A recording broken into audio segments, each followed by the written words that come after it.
Good morning, everyone. This week is National Library Week, so to celebrate that, I'm going to read you a book. It's a true story of something that really happened to a librarian. I would love it if it happened to me, so you guys decide too if you think it would be a cool thing that would happen. It's called Dewey, There's a Cat in the Library. It's written by Vicki, Myron, and Bret Witter, and it's illustrated by Steve James. Every night, people left books in the return box of the library in a small town of Spencer, Iowa. Funny books, big books, truck books, pig books, they left them all. But one night, on the coldest night of the year, someone left a strange surprise: a tiny kitten. When Vicki, the librarian, found him the next morning, the kitten was cold and scared and very, very dirty. Vicki took one look and decided to give him a warm bath. The kitten went into the sink brown and crying, but he came out orange and purring. "I'm going to keep you," said Vicki, who already loved him. "We'll name you Dewey Read More Books. You can live here and be our library cat." But Dewey had no idea what it meant to be a library cat, so he did what all kittens do. He played.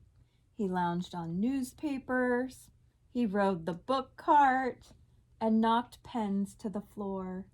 He goofed around with Marty Mouse, snooped in every open drawer, and always found at least one rubber band. But what Dewey loved most of all was people. Tall ones, round ones, quiet ones, loud ones. The little ones, however, surprised him, and not always in a good way.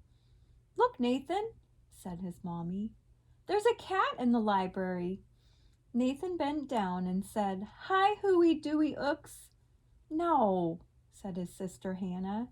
"It's Dewey Read More Books." Dewey squirmed. The boy was petting him in the wrong direction. Dewey loved to be petted, but he hated being petted in the wrong direction.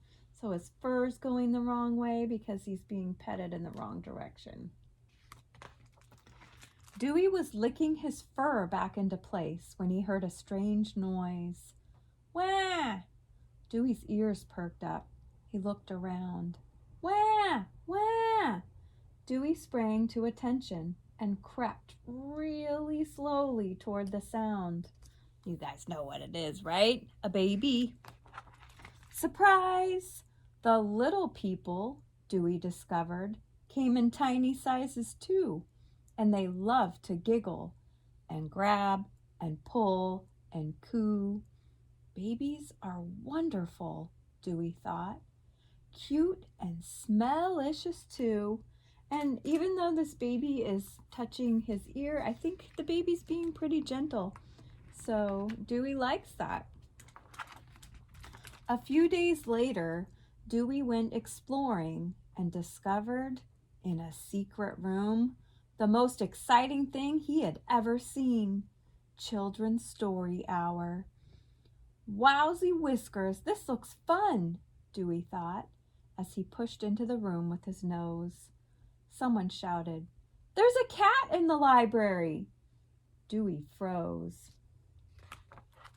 It was quiet for 1 minute, then everything went wild, and Dewey looks a little scared. And the next thing Dewey knew, he was being carried upside down. "Oh my," Dewey thought. "What should I do now?" Do you think he liked that? I don't think he likes that. Late that night, Dewey talked to his friend Marty Mouse. "The library is a wonderful place," Dewey said, "but I'm tired of being pulled and poked and carried upside down. I'm not just a cat in the library. I'm a library cat. A library cat helps people, I think, and I'm 92% convinced that that's the reason I'm around." Marty Mouse didn't say anything. "I'm going to do it," Dewey said. "I'm going to help people." And he felt so happy that he threw Marty Mouse into the air, kicked him with his back legs, then slept on him like a pillow. I don't think Marty Mouse is a real mouse. I think it's a toy mouse. The next morning, when the first people arrived, Dewey was waiting to greet them right by the front door. All morning, Dewey acted like a library cat. He read with the mommies and grandmas. He helped the daddies work. He even shelved books with the library clerk. When he saw little Nathan, he turned a circle and a half so the boy could pet his back from his head down to his tail. The right direction to pet a cat. "I'm glad we're friends, Dewey," said Nathan. Dewey smiled at that. By lunchtime, Dewey was worn out, so he found a good box. First, he put his front paws inside, then his belly. He squished his back end down, wiggled around until he was all the way in, and closed his eyes. "There's an orange muffin in the library," a girl giggled. "Doesn't he look like a muffin?" I think so. But just as Dewey was about to drift off into sweet kitten dreams, he heard a heavy sigh. His eyes popped open, and he saw a girl on the other side of the library, a sad little girl reading very quietly all by herself. He climbed up close and stared at her. She looked the other way. He sniffed her hand. She wouldn't play. He knocked her mittens to the floor. She let them stay. Then he saw her jacket, and he had his best idea yet. Silly always works. I'll be a silly cat today. So he crawled into her sleeve. The girl stared at Dewey. "You look like a fuzzy hot dog in a purple bun," she said, and then she surprised him. She laughed right out loud. "I love you, Dewey, read more books," the girl whispered, as Dewey nestled into her lap and began to purr. This is it, Dewey thought. I'm a real library cat, and it feels great. No, it felt better than great. It felt perfect. So this is the real Vicki right here and the real Dewey. So I think that would be something really cool that if it happened to me, I would be really happy to have a little cat in the library.